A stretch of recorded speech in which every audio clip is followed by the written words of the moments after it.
राजा परीक्षित ने प्रश्न किया है, गुरुदेव जिसे मरना हो उसे क्या करना चाहिए? उत्तर मिला, जिसे मरना हो उसे मीरा की तरह भगवान से प्रेम करना होगा, प्रेम करना होगा उसे। सुखदेव भगवान बोले कि भगवान को प्राप्त करने के लिए विषयों से, विकारों से मन को हटाना पड़ेगा। जितनी जरूरत है उतना संग्रह करो, अधिक संग्रह। जिसे भगवान को पाना है, जिसे मरना हो जल्दी से, उसे संग्रह अधिक नहीं करना चाहिए। वैसे हम लोगों की जिंदगी कितनी है? कितनी? अधिक से अधिक 100 साल। 100 साल बाद भी जिंदा रह गए तो फिर घर वाले प्रार्थना करेंगे भगवान उठा लो। ज्यादा जिंदा भी ठीक नहीं, ज्यादा समय तक जीना अच्छा नहीं। एक घर हम गए, महाराज जी हमारी दादी को ऐसा आशीर्वाद दो ये टपक जाए। हमने कहा भाई क्यों, हम क्यों पाप करें, क्यों किसी को ऐसा बोले? हम जब तक उनका टाइम है वो रहेंगी, आप और हम कौन होते हैं उन्हें भेजने वाले? नहीं महाराज जी बहुत कष्ट है। लो भैया, अब घर वाले मिलकर प्रार्थना कर रहे हैं कि कम मर जाए, तो इतनी अधिक उम्र भी अच्छी नहीं। तो हम सबकी 100 साल बहुत बोल दिया हमने, 80-90 बोले तो ठीक है, क्योंकि जिंदगी बहुत थोड़ी है। अच्छा मान लीजिए आपकी 100 वर्ष की उम्र है, तो जिसमें निकल कितनी गई? अभी कितने साल के हो गए आप लोग? जितनी निकल गई वो आप देख लो। बची कितनी? यदि 50 वर्ष के आप हो गए तो 50 बची के नहीं। इन 50 वर्षों में भी आपको 12 घंटे का दिन और 12 घंटे की रात, तो रात पूरी सोने के लिए निकाल दो तो 25 साल तो मोटा मोटा हिसाब सोने का निकल गया। फिर कितना बचा? फिर 25 साल बचा। इन 25 साल में आपको 1 घंटा स्नान करने में, 1 घंटे पंचायत करने में दुनिया वालों से, वो भी तो टाइम चाहिए। और फिर कुछ कमाने के लिए, कुछ भोजन बनाने में माताएं रसोई में 2-2 घंटे वेस्ट हो जाते हैं। ये सारा समय यदि निकालें तो फिर बचा कितना? तो भगवान के लिए समय है कितना? बहुत कम है। इसलिए संतों ने कहा उठ जागे मुसाफिर, भोर भई अब रहने कहाँ तू, सोवत है जो सोवत है वो खोवत है, जो जागत है वो पावत है। अभी कुछ नहीं बिगड़ा। दो बातन को भूल मत, सब चीज भूल जाओ पर 2 चीजें सदा याद रखो। क्या? 2 बातन को भूल मत, जो चाहे कल्याण, नारायण एक मौत को दो जय श्री भगवान। अपनी मौत और मेरे गोविंद, इन दोनों को याद रखना, क्योंकि व्यक्ति पाप वही लोग करते हैं जो अपनी मौत को भूल गए।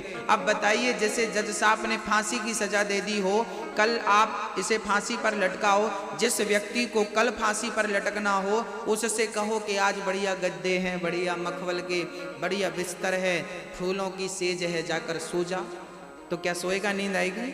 उसके सामने 56 व्यंजन रखे जाएं, खा, स्वाद आएगा। उसके सामने भोग रखे जाएं, भोग ले, तुझे जो भोग चाहिए, क्या भोगेगा? जिसकी मौत सामने खड़ी है फिर उसका मन कहीं नहीं लगता। इसलिए हम आपसे निवेदन कर रहे हैं कि आप भी अपनी मौत को याद रखो कि हमें एक दिन मरना है और यहाँ वहाँ मन ना लगे। इसलिए मौत को याद रखो, सदा भगवान का स्मरण करते रहो, चिंतन करते रहो। प्रभु अब तेरे दर पे आना है ना, इसलिए हमने हाथ उठा लिया, इसलिए हमने क्या कर लिया? अच्छा, छोटा सा बच्चा जब आपकी गोद में आना चाहता है तो क्या करता है? बहुत चतुर होता है। आपने अपने हाथ बढ़ाए नहीं, बच्चा रोता है और हाथ उठा के रोता है ऐसे। वो ये कहना चाहता है कि देखो मैं तो रेडी हूं, अब तुम अपने हाथ बढ़ाओ और अपनी गोद में धारण कर लो। बस यही हाल तो है। भगवान तो रेडी है, जगन्नाथ भगवान के हाथ आगे बढ़े हैं कि नहीं? एक सज्जन ने हमसे कहा कि केवल जगन्नाथ भगवान के हाथ ऐसे हैं जो ऐसे हैं, ऐसे ऐसे क्यों है? भगवान कहते हैं कि यहां तो मैंने हाथ बढ़ा रखा है, बस तेरे पहुंचने की देर है। जिस दिन तू पहुंच जाएगा उस दिन उठाकर तुझे अपने हृदय से लगा लूंगा। हम जाते नहीं, वो हृदय से लगाते नहीं। बच्चा तैयार है, बस उठा लो। ऐसे ही आप और हम बच्चे बन जाएं और कभी भी, इसलिए ना ब्रज जो रसिक होते हैं ना, वो वृंदावन जाते हैं बिहारी जी के सामने, राधा रानी के सामने, वो ऐसे हाथ उठाते हो, मस्ती से झूमते हैं। लोग समझते हैं पागल है ना। हाथ उठाने के पीछे भी एक साइंस है। हाथ उठाने के पीछे ये भाव है भक्त का कि प्रभु मैंने देख अपने हाथ उठा लिए, अब तू भी बिहारी जी अपने हाथ बढ़ाओ और अपने हृदय तक, अपने चरणों तक हमें पहुंचा दो, क्योंकि हमारी सामर्थ्यता नहीं है आपके चरणों तक पहुंचने की, लेकिन आप कृपा करो तो हमें आपके चरण प्राप्त हो सकते हैं। आप अपनी शरण में हमें ले लो। ये प्रार्थना है, ये भाव है भक्तों का। इसलिए बिहारी जी के दर पे कभी भी जाओ, इसलिए प्रेम से जब भगवान नाम हो, कीर्तन हो, तो ऐसे हाथ उठा के प्रेमी जन झूमते हैं ऐसे ऐसे। इसका अर्थ यही है कि प्रभु हमने अपना काम कर लिया, देखो हमने हाथ उठा लिए, बस आपकी देर है, आपका इंतजार है। हे गोविंद आंखों को इंतजार है, सरकार आपका। तरस गई हैं आंखें बस आपको देखने के लिए, बस इंतजार है कब मिलोगे, कब दर्शन देगो, कब हमें जीवन हमारा कृतार्थ करेंगे। इसलिए जो भगवान से जुड़ चुके हैं उन्हें अधिक संग्रह नहीं करना चाहिए। गोश्री श्री व्यास श्री सुखदेव भगवान कहते हैं, सत्याम चितौ किम कसिपो प्रयासैर बाहो स्वसिद्धे किम। जब हमें यूं ही मिल जाता है तो क्या संग्रह करना। लोग कहते हैं महाराज जी करेंगे नहीं तो खाएंगे क्या, करेंगे नहीं तो खाएंगे क्या। अच्छा एक बात बताओ, जब हम माँ के पेट में उल्टा लटके थे 9 महीने तक, तब कौन सा काम करते थे हम लोग? कौन सी नौकरी थी, कौन सा ऑफिस था, कौन सा दफ्तर था, कौन सा पैसे कमाने का जरिया था कुछ? क्या 9 महीने में भगवान ने भूखा मार दिया हमें? जब भगवान माँ के पेट में हम उल्टा लटके होते हैं ना, वहां मरने नहीं देता, तो क्या वहां से बाहर भेजने के बाद क्या भूखा मार डालेगा? अरे पशु पक्षी भूखे नहीं मरते। भगवान को केवल आपकी और हमारी चिंता नहीं है। अजगर करे न चाकरी, पंछी करे न काम, दास मलू का कह गए, सबके दाता राम। सबके दाता परमात्मा है, वो सबका पालन करते हैं, सबका भरण पोषण करते हैं। इसलिए हमें उनके आश्रय रहना चाहिए, उनकी शरण में रहना चाहिए, ये भाव बनाना चाहिए, गोविंद हम आपकी शरण में आपके बनकर रहना चाहते हैं, हम आपके होकर रहना चाहते हैं। हे श्याम सुंदर हम पर कृपा करो। भक्तों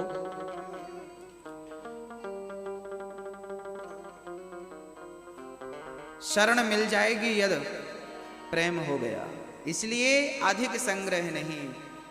जब हमें भगवान गर्भ में मरने नहीं दिया तो यहां भूखा मरने देगा ना। चिंता ना करो किसी चीज की, बस चिंतन करो, सब देने वाले भगवान हैं।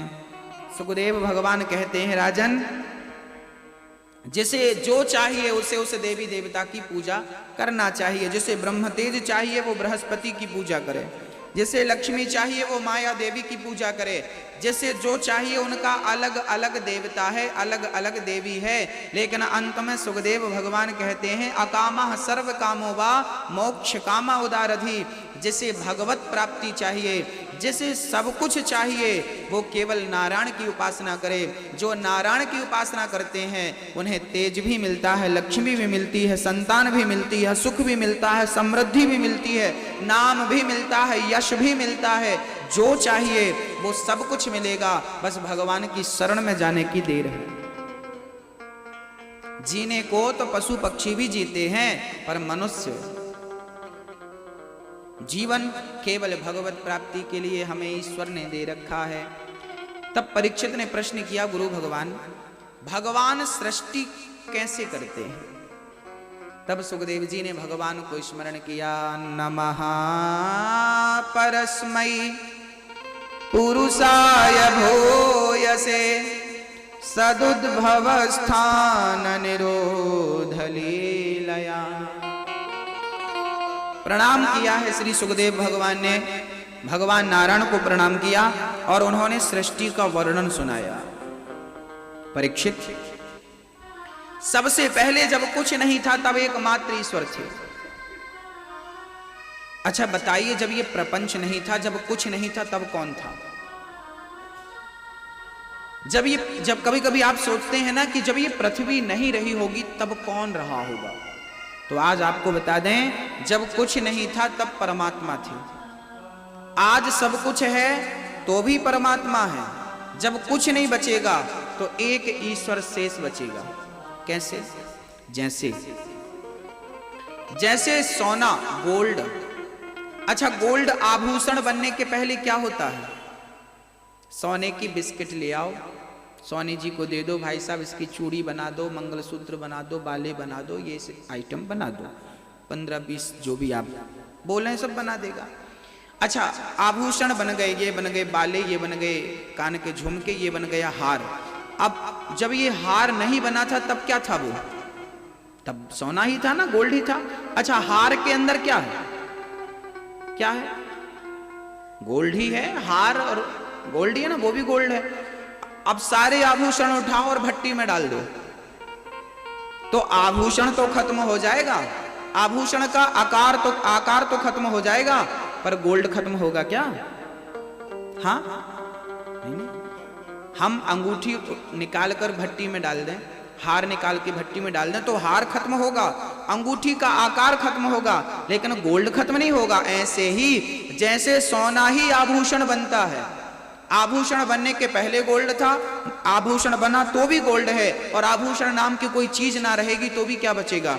एक गोल्ड शेष बचेगा। ऐसे जब कुछ नहीं था तब ईश्वर था, ईश्वर ही सब कुछ बना। जैसे गोल्ड ही कान के बाले बना, गोल्ड ही नाक की बाली बना, गोल्ड ही गले का मंगलसूत्र बना, गोल्ड ही बाजूबंद बना, गोल्ड ही चूड़ी बनी, गोल्ड ही पायल बना, सब में क्या है? ऐसे परमात्मा, चींटी, हाथी, पशु पक्षी, कौन? जैसे छोटे से छोटा आपके शरीर में कौन सा श्रृंगार है, मतलब कौन सा आभूषण है जो सबसे कम वजन का होता है? गोल्ड की कौन सी चीज सबसे कम वजन की आपके शरीर में होती है? नाक। इस पे होता है गोल्ड, गोल्ड की बनवाओ तो गोल्ड है, इस पे गोल्ड है ना, ये सबसे कम वजन का है, सबसे कम बजट का भी है। और सबसे महंगा कहां होता है? सबसे ज्यादा बजट का। तो कम से कम जिसमें गोल्ड है वो भी गोल्ड है, और जिसमें सबसे अधिक गोल्ड है वो भी। ऐसे चींटी से लेकर हाथी तक, जैसे इन सब में गोल्ड है, ऐसे चींटी से लेकर हाथी तक कहीं भी देख लो, सब में वही परमात्मा विद्यमान है, सबके भीतर वही एक ईश्वर प्रतीत हो रहा है। जैसे हर आभूषण के अंदर गोल्ड है, ऐसे हर जीव के अंदर परमात्मा विद्यमान है। आपको लगता है, आप कहते हैं तेरा हार बहुत अच्छा है, तेरी चूड़ी बहुत अच्छी है। चूड़ी और हार जैसा कुछ होता नहीं है। सोने में ही हार कल्पित होता है ना? सोने का ही एक रूप है वो, जिसे आप हार नाम देते हैं। ऐसे परमात्मा का एक रूप है हाथी, जिसे हम हाथी कहते हैं। परमात्मा ने एक रूप बनाया, चींटी, छोटा, सबसे छोटा, अणु से अणु, परमाणु से परमाणु, महतो महीयान, बड़ा सा बड़े से बड़ा और छोटे से छोटा, सब परमात्मा में ही विद्यमान है। अहमेवासमेवाग्रे नान्यद यद सदसत परम। ब्रह्मा जी कहते हैं भगवान नारायण की नाभि से कमल प्रकट हुआ, उस कमल में ब्रह्मा जी प्रकट हुए। ब्रह्मा जी को चारों वेदों का ज्ञान हुआ। ब्रह्मा जी से भगवान नारायण ने कहा सृष्टि करो, तब ब्रह्मा जी ने अपने मानसिक सृष्टि करी, रुद्र को प्रकट किया, शिव जी भूत प्रेतों की सृष्टि की, उन्हें मना किया।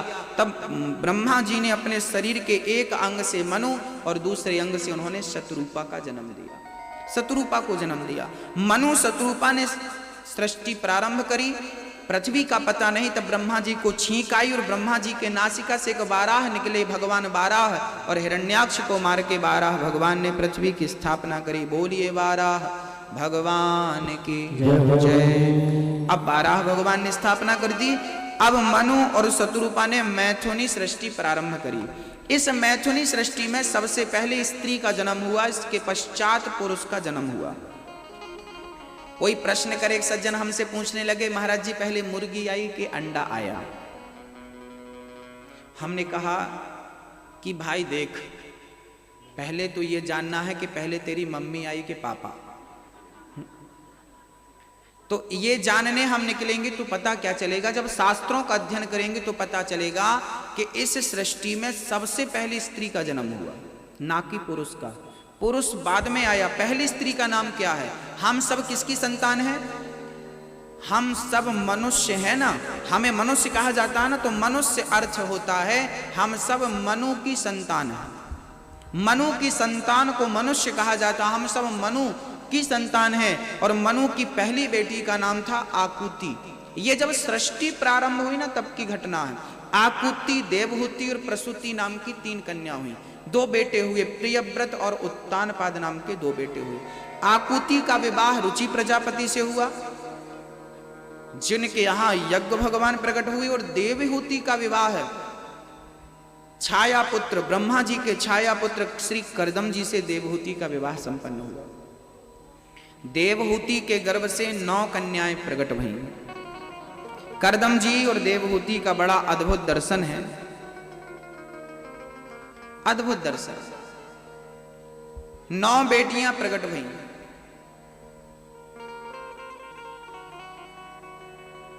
ये 9 बेटियां ब्रह्मा जी के 9 मानस पुत्रों को विवाही गईं। अब जाने लगे मनु जी, श्री कर्दम जी महाराज, देवी हमारी 9 बेटियां हो गई, उनका हमने विवाह भी, घर भी बसा दिया। अब हम जा रहे हैं, अब हमें रोकना मत। वो 9 बेटी हैं कला, अनुसुईया, श्रद्धा, गति, हविर्भू, ये सारे ऋषियों को विवाही गई। कला का मरीचि से, अनुसुईया का अत्रि से, श्रद्धा का अंगिरा मुनि से, हविर्भू का पुलस्त जी से, गति का पुलह जी से विवाह संपन्न हुआ, क्रिया का क्रतु से विवाह संपन्न हुआ। अब हाथ जोड़कर कर्दम जी महाराज जाने लगे, देवी मैंने बेटियों को विवाह कर दिया, उनका घर बसा दिया, अब मैं आजाद हूं, मुझे भजन करने जाने दो। देवहूति की आंखों में आंसू आ गए। स्वामी, जो नारी होती है ना, वो पराया धन होती है। बेटियां तो पराए घर चली गई, अब मैं जंगल में अकेली क्या करूंगी? कम से कम एक बेटा तो हो जिसके सहारे एक माँ जीवन गुजार सके, आश्रय तो हो, सहारा तो हो। कर्दम जी बोले ठीक। रुक गए, कुछ दिनों तक रुके। देवहूति के गर्भ से स्वयं साक्षात भगवान कपिल प्रकट भये। कपिल भगवान का जन्म हुआ। कर्दम जी उसी दिन घर छोड़कर चले गए जिस दिन साक्षात कपिल भगवान प्रकट हुए, क्योंकि कर्दम जी की मान्यता थी कि घर परिवार में मोह नहीं करना चाहिए, क्योंकि ये माया ईश्वर की बड़ी प्रबल है, ये पकड़ लेती, और एक बार पकड़ लेने तो फिर ये छोड़ती नहीं। मम माया दुरतया, बड़ी प्रबल है ईश्वर की माया, छोड़ती नहीं है। घर से निकल पड़े कर्दम जी ने, भगवत भजन करके अपने जीवन को कृतार्थ किया।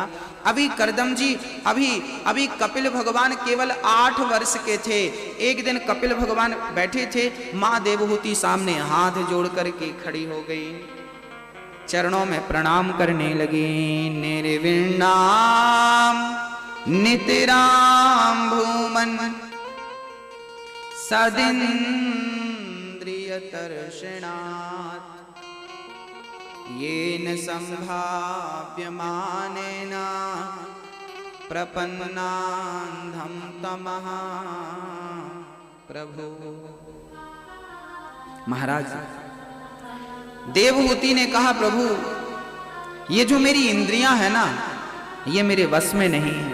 इनकी लालसा आज तक पूरी नहीं हुई, इनकी इच्छाएं बढ़ती ही जा रही है।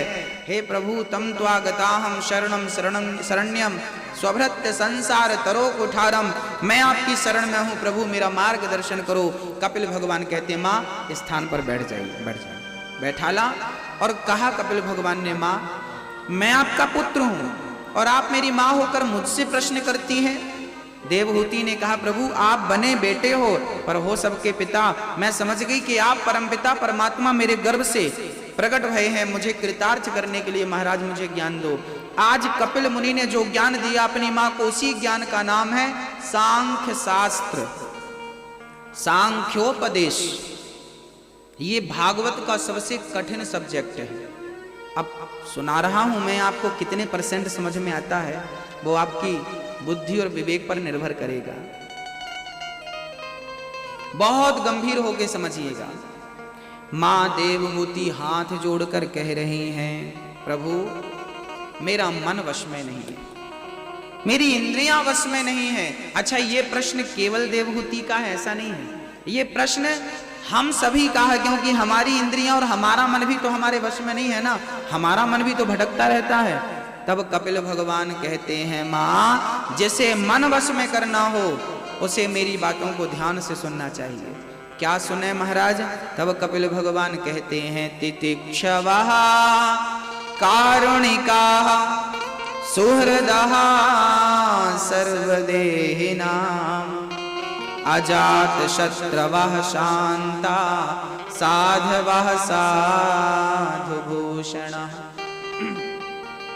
सबसे पहले हमें सहनशील होना चाहिए।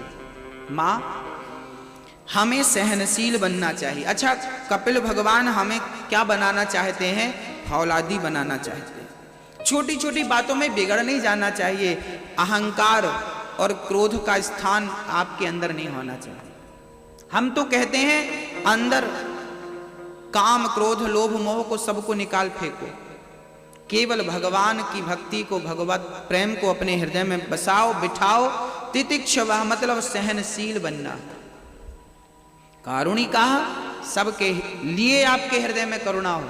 सुहृदः सर्वदेहिनां सबसे प्रेम करिए। अजात शत्रुवः आपका कोई शत्रु ना हो। आप सबसे इतना प्रेम करिए कि आपका कोई शत्रु ना हो। आप अपने हृदय से किसी को शत्रु ना माने, सामने वाला मान रहा है तो कोई बात नहीं। शांत एकदम स्वभाव कैसा होना चाहिए? हमारा स्वभाव एकदम शांत होना चाहिए। साधवः साधुभूषण ये साधुओं के लक्षण है। अच्छा जरूरी नहीं है कि हम जब तिलक चंदन लगाएं, हाथ में कमंडल लें, कपड़े पीले और भगवा पहने तभी संत कहलाएं। साधु बनने के लिए जंगल में जाने की जरूरत नहीं है। साधु बनने के लिए आप अपने घर पे ही पर्याप्त हैं। साधु क्या है? साधु किसे कहते हैं? जिसने अपनी साधना से अपनी इंद्रियों को साध लिया हो उसका नाम साधु है। और वो साधु या जंगल में रहे या घर में रहे, वो साधु तो साधु है। भाई लोहे में आप पारस मणि एक बार घिस दो, स्पर्श कर दो तो लोहा क्या बन जाएगा? क्या बन जाएगा? लोहा सोना बन जाएगा। और वो सोना कल तक लोहा था, पारस का स्पर्श हुआ सोना बन गया, फिर उस सोने को आप फिर से वापस लोहा बनाना चाहो तो बनेगा नहीं ना। ऐसे ही हम तो सब लोहे की तरह हैं, लेकिन सत्संग का पारस यदि हमें छू कर चला गया तो सब के सब सोना हो जाओगे। और एक बार यदि भगवत प्रेम चढ़ गया तो फिर आप वापस वो नहीं हो पाएंगे जो थे। तो करना क्या है? केवल सत्संग करना, अच्छे लोगों की संगत करना है। देवहूति कहती है प्रभु हमारा मन वश में नहीं है। मन कैसे वश में करें? अच्छा आप लोगों का भी मन वश में नहीं है? सबका 100 में से 100% लोगों का मन वश में नहीं होता, भटकता। और मन को वश में करने के लिए तो हम सत्संग पूजा पाठ करते हैं। किसी का मन वश में नहीं, सबका मन भटक रहा हो। किसी का वश में हो जाए तो फिर वो इंसान नहीं है, फिर वो भगवान हो जाता है। वो सबसे श्रेष्ठ सबसे पूजनीय हो जाता है। मन की गति है अटपटी, झटपट लखे न कोय, और मन की जब खटपट मिटे तो झटपट दर्शन होए। ये मन बड़ा परेशान करता है। अच्छा मन कैसे परेशान करता हम सभी को? इसका एक नमूना देखिए। मन कहता है अच्छा 100 रुपए की साड़ी हम पहने तो भी शरीर ढक जाएगा, लेकिन कम से कम 1000 रुपए की तो हो। ये कौन कह रहा है? ये शरीर, अच्छा शरीर कभी नहीं कहता कि हमें ये वाले कपड़े पहनाओ, कहता ये वाली भाई साहब ये साड़ी कितने की है? 100 रुपए की, और ये वाली 10,000 की। अब शरीर कभी नहीं कहेगा कि हमें 10,000 की पहनाओ, लेकिन कह कौन रहा है? मन कह रहा कि ये वाली मिल जाती तो बढ़िया, लेकिन देखना बजट भी तो देखना है। तो मन फिर यहां भी चला गया। तो मन कहता है कि हमें ये वाला होना चाहिए। शरीर की कोई डिमांड नहीं है, शरीर की कोई, क्योंकि शरीर जड़ है। जब हम मरते हैं तो हमारा शरीर पड़ा रहता है, उसे कपड़े पहना दो या पूरे उतार दो, वो शिकायत करता है? उसे आग में जला दो या जमीन में गड्ढा खोदकर गाड़ दो, कुछ कहता है? क्योंकि शरीर जड़ है, हम सबका शरीर जड़ है, आत्मा चैतन्य है, और आत्मा से ये मन भागता है। मन कहता है ये मिल जाए, शरीर कोई कामना नहीं करता, मन भागता है ये दिलाओ वो दिलाओ, ये मिल जाए। इतना सा मंगलसूत्र, इतना सा पेंडल पहनोगी तो भी सुहागन कहलाओगी, पर कम से कम इतना बड़ा हो, लोगों को दिखे। ये कौन चाहता है? कौन चाहता है? मन चाहता है। भाई यात्राएं तो लोग 4-5 लाख की गाड़ी आती है, 10 लाख की गाड़ी में भी यात्राएं होती हैं, पर BMW चाहिए हमें। कौन कहा चाहता है? मन है सबके पास, हमारे पास होना चाहिए भैया। मन है हमारा, हम इस गाड़ी में घूमे, हमारा अपना हेलीकॉप्टर हो, ये मन है। शरीर को कहां जरूरत है हेलीकॉप्टर की, BMW की कहां जरूरत है? मन को जरूरत है। पूरी जिंदगी सच कहें तो ये मन अपनी गुलामी करवाता है आपसे। अच्छा, एक सज्जन कश्मीर की टिकट बनवाए, महाराज जी हम कश्मीर जा रहे हैं, कक्षा पे नहीं आ पाएंगे। क्यों जा रहे हो? बोले कश्मीर की वादियां देखने जा रहे हैं, सुंदर बर्फ का नजारा, वहां जरा घूमेंगे फिरेंगे मौज करेंगे, बर्फ देखने जा रहे हैं। हमने कहा बर्फ तो तुम्हारी फ्रिज में भी है देख लो, फ्रीजर खोल के निकल जाएगा। नहीं महाराज जी वो वहां की वादियां गजब है, अच्छी है। हाँ ठीक है। अब बताइए कि गाजियाबाद के एक सज्जन, साहिबाबाद के एक सज्जन कश्मीर जाते हैं, तो कोई कुल्लू मनाली जाता है, कोई कच्छ जाता है, कोई भारत के बाहर, अभी 25 दिसंबर से 1 जनवरी तक तो लोग बाहर ही, अधिकांश लोग सब गए घूमने। क्यों गए? किसके लिए गए? क्यों गए ये प्रश्न नहीं है, किसके लिए गए ये बता दो। नहीं, यहां पर मन से भी ऊपर एक बात कहने जाऊंगा मैं, वो शायद आपको समझ में आए। साहिबाबाद का कोई अंधा आदमी हो, उससे आप कहो कि चलो हम आपको कश्मीर की वादियां घुमा के लाते हैं, जाएगा? भाई हमारी आंख ही नहीं है, हम देखेंगे क्या? हमें तो जो यहां देखना है वही वहां दिखेगा, अंधकार यहां सो अंधकार वहां, हमें मत ले जाओ भाई। जिनकी आंखें नहीं हैं वो वादियां नहीं देखते, उन्हें इच्छाएं नहीं है ना, और जिनकी आंखें हैं, नहीं अब तो पिछले साल हम तो कश्मीर चले गए थे, इस बार हम वहां चलेंगे, पिछली बार वहां गए थे अब वहां चलेंगे। जहां नहीं गए, क्योंकि आंख एक बार जिसे देख लेती है तो उसे देखना नहीं चाहती, कुछ उससे अच्छा देखना चाहती है। तो आंख की इच्छा है कि हमें कश्मीर ले चलो। आंख ने मन से कहा, क्यों मन तुम चुपचाप क्यों बैठे हो, 25 दिसंबर आने वाला, छुट्टी आ गई बच्चों की, बहाना अच्छा है। ए आंख तुम कहो ना, मन कहता है आंख तुम कुछ कहती क्यों नहीं हो, तुम्हारी इच्छा नहीं हो रही जाने की? ये आंख और मन दोनों मिले हुए हैं। जिनकी आंख नहीं वो क्यों जाएंगे भाई? आपको बात समझ में आ रही है कि नहीं, हम क्या कहना चाह रहे हैं?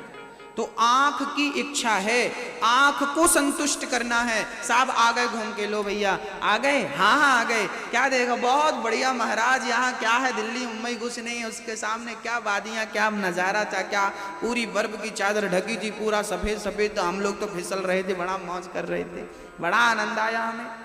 लो भैया जो जो देखा है वो सब बसा के आया, वो सब एक्सप्लेन कर रहा, सब कह रहा ऐसा ऐसा हमने देखा। लो भैया हो गया, हो गई आंखों की भरपाई, ठीक है। अगले साल तक रहेगी ये संतुष्टि? नहीं नहीं, अगले साल फिर जाएंगे। करते रहो, आपकी उम्र कम पड़ जाएगी, घूमना इतना ज्यादा है।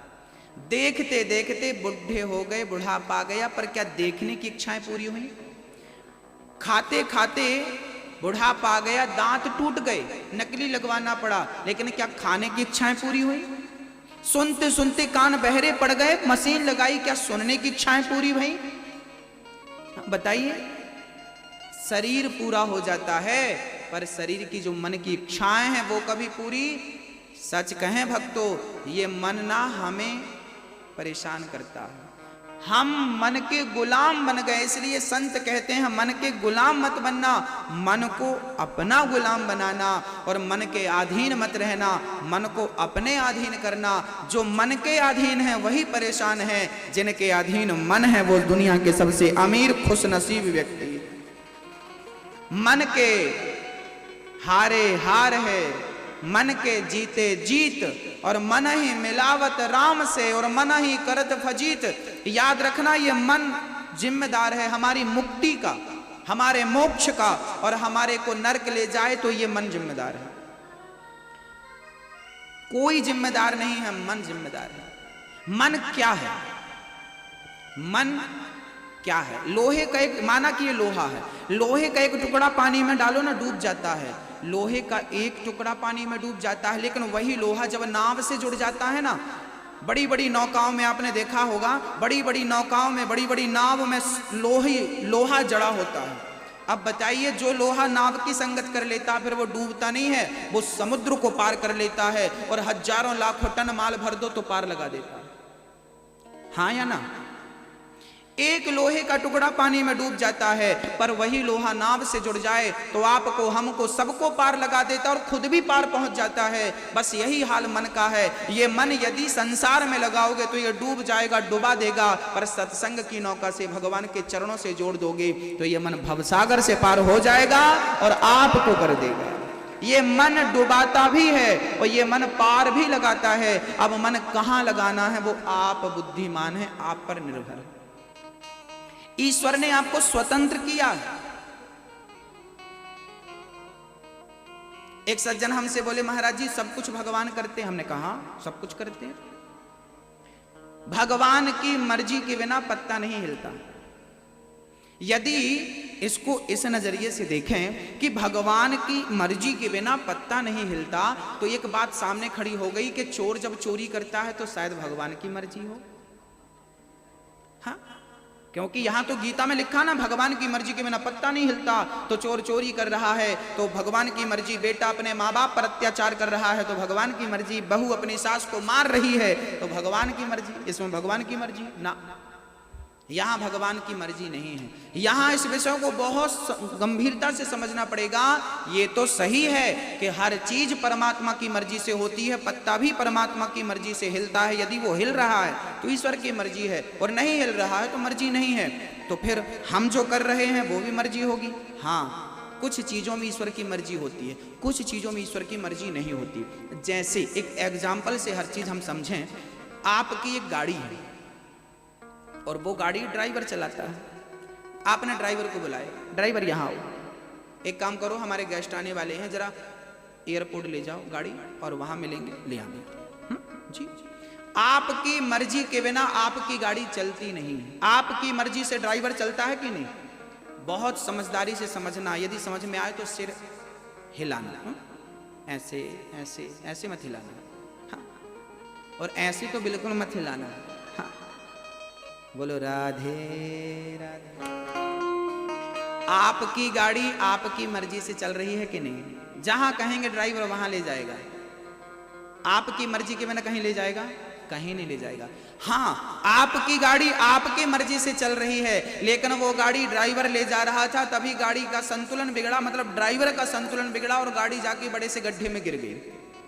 अब बताइए, गाड़ी आपकी मर्जी से चलती थी, आपकी मर्जी के बिना कहीं नहीं जाती थी, पर आज गड्ढे में गिर गई, तो बताइए आपकी गलती है? आपकी मर्जी है? किसकी? किसकी गलती है? इसमें गलती है पूरी की पूरी ड्राइवर की। तू लापरवाह क्यों हो गया? तुझे दिखा नहीं गड्ढा? क्यों तू बहक गया, क्यों इतनी फास्ट चलाता है, क्यों संतुलन के बाहर तू हो गया, आपा खो बैठा। लो भैया, आपकी गाड़ी आपकी मर्जी के बिना नहीं चलती, पर गड्ढे में गिरा तो आपकी मर्जी नहीं थी, ड्राइवर की गलती थी। ऐसे ये संसार परमात्मा की मर्जी से चलता है, पर हम जब कुछ गलत काम अपनी बुद्धि और अपने विवेक से करते हैं तो जिम्मेदार हम स्वयं हुआ करते हैं, परमात्मा जिम्मेदार नहीं हुआ करता। गाड़ी गड्ढे में गिरी तो जिम्मेदार ड्राइवर है, ना कि मालिक। हाँ या ना? तो आप किसी के साथ गलत करोगे तो परमात्मा जिम्मेदार कैसे होगा? जिम्मेदार फिर आप हुआ कि नहीं? हाँ, इस नजरिए से हमें शास्त्रों को जब तक कोई समझाए ना तब तक शास्त्र समझ में नहीं आते, क्योंकि शास्त्रों का अपना समझने और समझाने का तरीका है। गुरु बिन होहि कि ज्ञान, ज्ञान की होहि विराग बिनु, गावहि वेद पुराण की सुख लय हरि भगत बिनु। क्या है, समझने वाला समझ जाता है और ना समझने वाला जीवन भर। एक बार क्या हुआ, एक बहुत बड़े राजा थे, उनको ना आदत थी माड़ पीने की। माड़ जानती हैं मैया जी? चावल का वो पानी रहता सफेद कलर का, तो उसे माड़ कहते हैं। एक बहुत बड़ा राजा था, उसकी आदत थी माड़ पीने की। अच्छा, माड़ ना बहुत पौष्टिक होता है, उसे पीने वाला ना बहुत स्वस्थ रहा करता है, बहुत बहुत पावरफुल होता है वो। राजा माड़ पिया करते थे। एक दिन राजा अपनी सभा में बैठे थे और बहुत सारे दूर दूर से उनके मंत्रीगण मित्रगण आए थे, बड़े बड़े राजा बैठे थे। राजा उनको संबोधित कर रहे थे। तभी रानी ने माड़ निकाला और अपने बेटे से कहा, बेटा जाओ, माड़ ठंडा हो रहा है, अपने पिताजी को बुला कर ले आओ। बेटा चला और जब बेटा आया तो बेटे ने देखा कि बहुत भीड़ लगी है। यदि मैं पिताजी से कहूंगा पिताजी माड़ पी लो तो ये लोग क्या कहेंगे, इतना बड़ा राजा माड़ पीता है, इमेज ठीक नहीं पड़ेगा, छवि अच्छी नहीं, बोलना ठीक नहीं। राजा का बेटा बड़ा समझदार था, उसने पिताजी से कहा, उसने अपने हिसाब से कहा, पिताजी धानुपुर से मांडू आया है, चलकर मिल लीजिए, नहीं तो शीतलपुर को चला जाएगा।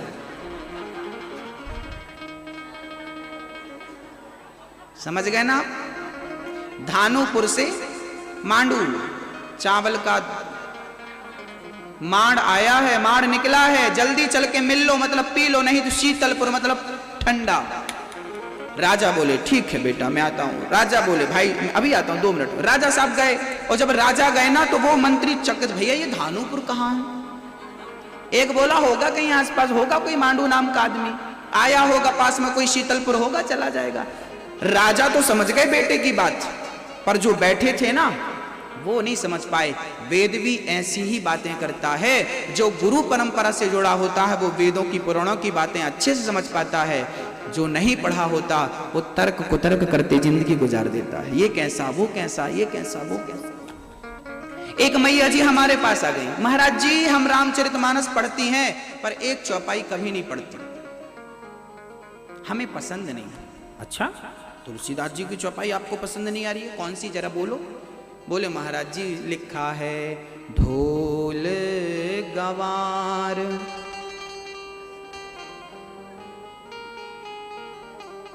क्या है आपको याद है? सुनाइए। ढोल गवार शूद्र पशु नारी सकल ताड़ना, इसमें माताओं का बहुत घाटा है, इसलिए माताएं कहती हैं हम नहीं पढ़ेंगे। एक मैया बोली हम तो देखते भी नहीं इस चौपाई को, हमने ऊपर कागज चिपका रखा है इसके ऊपर। हमने कहा मैया जी आपने इसका मतलब जाना? हाँ महाराज जी, तुलसीदास जी ने क्या लिख दिया, ढोल गवार शूद्र पशु और नारी सकल ताड़ना के अधिकारी इनको मारो। अच्छी बात है ना। पहले तो यह समझना होगा कि इसका अर्थ क्या है। इसका अर्थ वो नहीं है जो आप समझते हैं।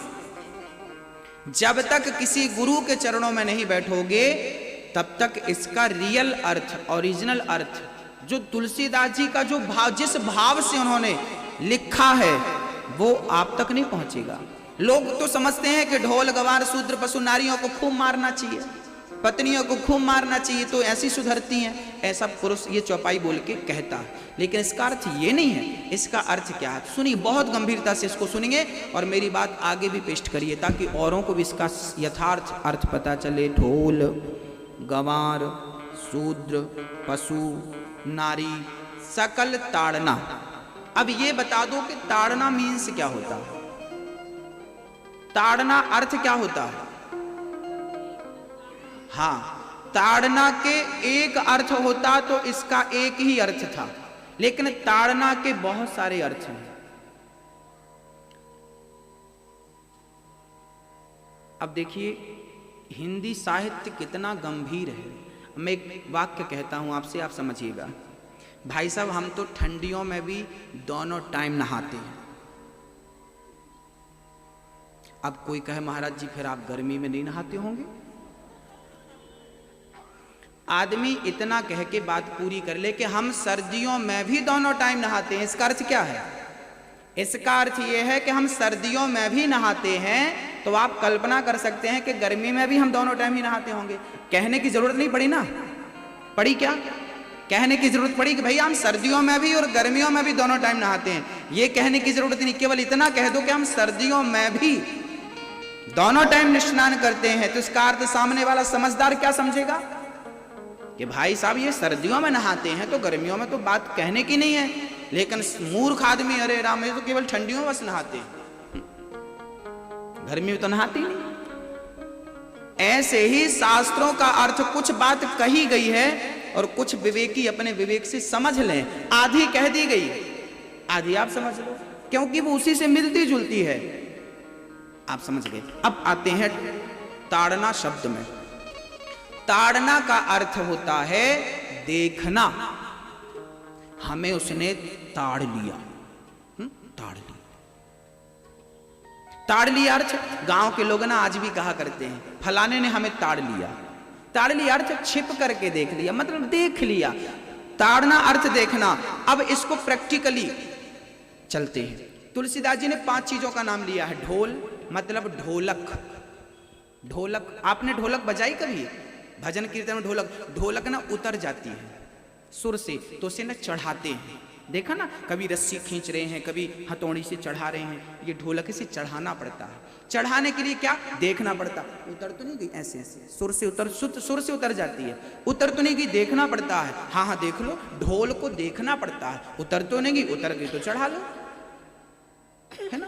देखने से अर्थ है, मारने से अर्थ नहीं है। अब ढोलक को मारते रहो, मारते रहो, मारते। अच्छा ठीक है। तो ढोल के बाद ढोल गमार।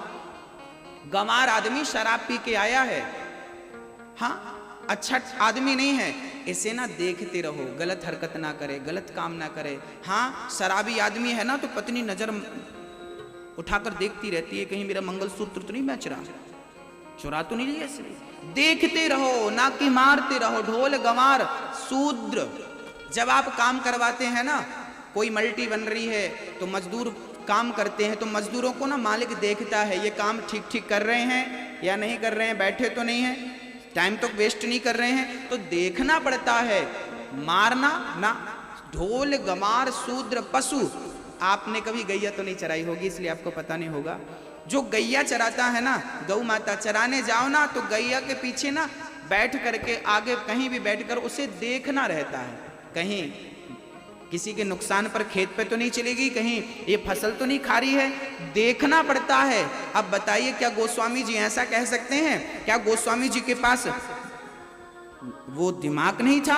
गोस्वामी जी के पास क्या ये अक्कल नहीं थी कि वो उसमें गाय का नाम ले रहे हैं, तो क्या गाय को मारते रहो? जिस गाय की पूजा करने को कहा है, विप्र, तुलसीदास जी ने क्या कहा? विप्र धैनु सुर संतहित। उसी रामचरितमानस में ये चौपाई भी मिलती है कि विप्र धैनु सुर संतहित लीन मनुज अवतार। जिस गाय की रक्षा के लिए भगवान अवतार लेते हैं, क्या तुलसीदास जी उसके लिए कहेंगे कि तुम गाय को मारते रहो, गाय को मारते रहो? ढोल गमार शूद्र पशु। अंत में कहा है नारी, 5वें नंबर में नारी। नारी को भी ना जरा देखते रहो। अब यहाँ किस देखने की बात है, कैसा देखने की बात है? तो गोस्वामी जी का भाव बड़ा सुंदर है। गोस्वामी जी कहते हैं नारी को, पुरुष को चाहिए कि वो अपनी नारी को देखता रहे। हाँ, अपनी नारी को, क्योंकि हमारी माताएं जब दाल वाल बनाती हैं ना, सब्जी बनाती हैं, और पति जब थाली के सामने बैठता है ना, तो पत्नी देखती है, अब दाल खा ली, अब सब्जी खा ली, पर राम राम अभी तक नहीं कहा कि अच्छी बनी। सोचती है तो पत्नी चाहती है कि मेरी दाल की ये सराहना करें, मेरी सब्जी की सराहना करें, आज मैंने भोजन बनाया इन सराहना करें। तो पति को भी ना जरा देखते रहना चाहिए, हाँ हाँ दाल बहुत अच्छी बनी है। अच्छा पत्नी सज के आती है, बढ़िया सी साड़ी पहन के, बढ़िया सा श्रृंगार करके आती है, तो पति आ जाए श्रृंगार करके, पति देखे भी ना तो उसे गुस्सा आ जाती है, हमने इतना श्रृंगार किया देखते भी नहीं हो। तो पुरुषों से कह रहे हैं तुलसीदास जी, जरा देखते रहो अपनी पत्नियों को, सिर्फ अपनी पत्नी को देखना। हाँ, गोस्वामी जी कितना बढ़िया उदाहरण दे रहे हैं कि केवल अपनी पत्नी को देखना, क्योंकि राम जी से जब विवाह करने सुपड़खा आ गई, तो सम पुरुष न मौसम नारी, यह संयोग विधि रचा बिचारी। आपके जैसा पुरुष और मेरी जैसी कोई नारी नहीं है। वैसे आप मेरे से अच्छे तो नहीं हो, लेकिन फिर भी मैं आपसे विवाह कर सकती हूँ, कहो राजी हो। तब राम जी ने उस सुपड़खा की तरफ देखा तक नहीं। राम जी ने उस समय भी किसकी तरफ, गोस्वामी जी ने चौपाइयां लिखी हैं कि राम जी सीता की तरफ देख करके सुपड़खा से बात कर रहे थे। मतलब सुपड़खा सज धज कर श्रृंगार करके आई, पर राम ने देखा नहीं। मानो तुलसीदास जी कह रहे हैं कि मेरे राम जैसा चरित्र पुरुषों का होना चाहिए। देखना है तो केवल अपनी पत्नी को देखना चाहिए, अन्य नारियों को देखे तो माँ के रूप में देखे। ये बात लिखी है ढोल गंवार शूद्र पशु नारी और सकल ताड़ना के अधिकारी। आपने अपने ही हिसाब से अर्थ कर लिया तो उसमें तुलसीदास जी की क्या गलती? आपने कभी गुरुजनों से समझा, आपने कभी गुरुजनों से सीखा? बस मन माना, ये गलत है ये काट दो, ये गलत है ये काट दो। शास्त्र का एक भी अक्षर काटने योग्य नहीं है, समझने लायक है। समझो, उसका यथार्थ समझो, उसकी गहराई, उसकी गंभीरता पर विचार करो। हाँ भक्तों, मन बड़ा चंचल है, मन बहुत परेशान करता है। इसलिए हमें क्या करना चाहिए? एक राजा थे, राजा ने अपने लोगों से कहा कि भाई ये बकरा है, इसका पेट भरना है, जो पेट भर के आएगा हम उसे इनाम देंगे। लोगों ने कहा कोई बड़ी बात नहीं। लोग गए, बकरे को बढ़िया घास के बीच में ले गए, खूब खिलाया, बकरा बिल्कुल खिंच गया, पेट भर गया। राजा के पास लेकर आए, महाराज पेट भर गए आप देख लो। राजा ने बोला मैं चेक तो कर लूं। राजा ने हरी हरी घास निकाली और डाली तो बकरा तुरंत खाने लगा। राजा ने कहा इसका पेट भर गया होता तो खाता क्यों? कभी इसका अर्थ है इसका पेट नहीं भरा। बहुत लोगों ने ट्राई किया पर कोई सफल नहीं हो पाया। राजा घास डालता फिर खाता। एक महात्मा को पता चला, महात्मा ने कहा जरा हमें तो, हम बकरी का पेट भरते हैं। महात्मा जी जंगल ले गए और बकरे को हरी हरी घास में खड़ा कर दिया। पर वो बकरा जब घास खाने आगे बढ़े ना, तो महात्मा जी ने एक डंडा उसके मुंह में जमाया। फिर वो बकरा आगे बढ़े, फिर एक डंडा पड़ा, फिर आगे बढ़े, फिर डंडा। इतने डंडे मारे महात्मा जी ने कि बकरा समझ गया कि घास खाना जाता हूं तो ये बाबा जी मारते हैं। अब बकरा तो घास देखते ही आंखें बंद कर लेता, क्योंकि डंडा पड़ रहे हैं तो जिम्मेदारी है घास, खाओ ही मत।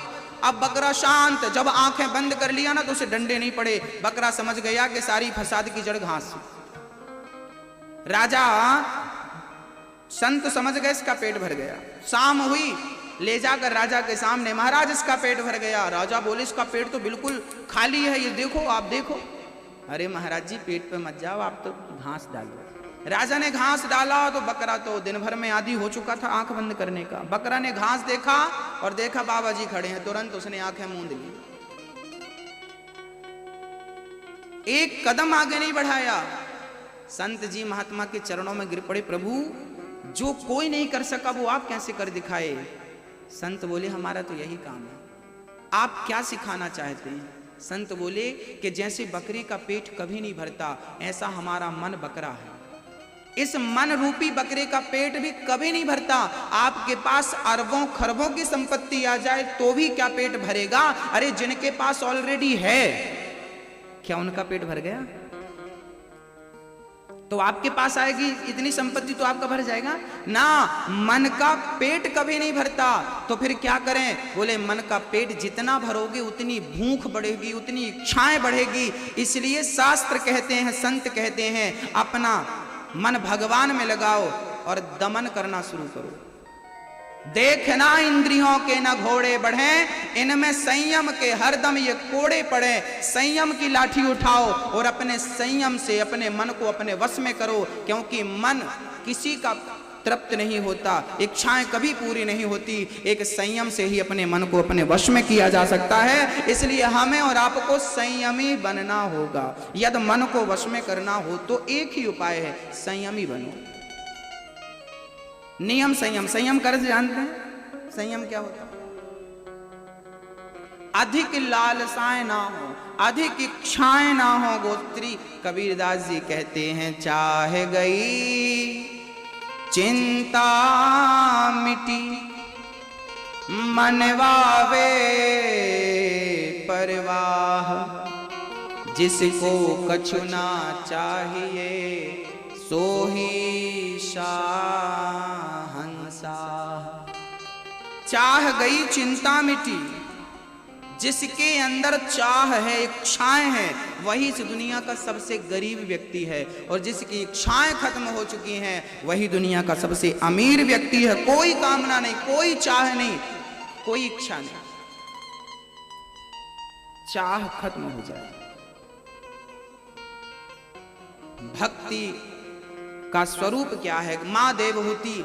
अच्छा, मन जो है ना, वो जीवन भर परेशान करता है, इसलिए मन भगवान से जोड़ देना चाहिए। मन ही है भगवत प्राप्ति का कारण। अच्छा, एक बात बताओ, आपने कभी देखा हो शुद्ध साफ जल हो और जल बिल्कुल शांत हो, तो आप उसमें देखेंगे ना तो आपका प्रतिबिंब दिखता है। जल में आप दिखते लेकिन उसमें एक पत्थर फेंक दो, हलचल हो जाए, फिर आप दिखते हैं नहीं।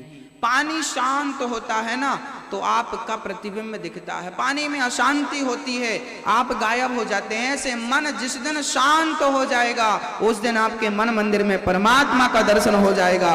और मन चाह से, कामनाओं से, इच्छाओं से अशांत है, इसलिए परमात्मा दिखते नहीं, ईश्वर नजर नहीं आता। अच्छा, एक बात बताओ, सुई है और धागा है। धागे को सुई के अंदर डालना है और सुई हिल रही है। हिलती हुई सुई में कोई धागा डाल सकता है? धागा तब जाएगा जब सुई स्थिर हो। सुई स्थिर होगी ना तो बहुत आसानी से धागा चला जाएगा। बस जैसे धागा तब जाएगा जब सुई स्थिर होगी, ऐसे परमात्मा मन मंदिर में तब प्रवेश करेगा जब मन स्थिर हो जाए, हमारा मन शांत हो जाए हमारा। जब मन स्थिर होगा तो ईश्वर प्रवेश कर जाएंगे। हमारा मन ही तो शांत नहीं है, हमारा मन ही तो परेशान करता है हमें। हमारी सारी परेशानियों की जड़ एकमात्र मन है। इसलिए गोस्वामी जी कहते हैं, रे मन तू सत्संग कर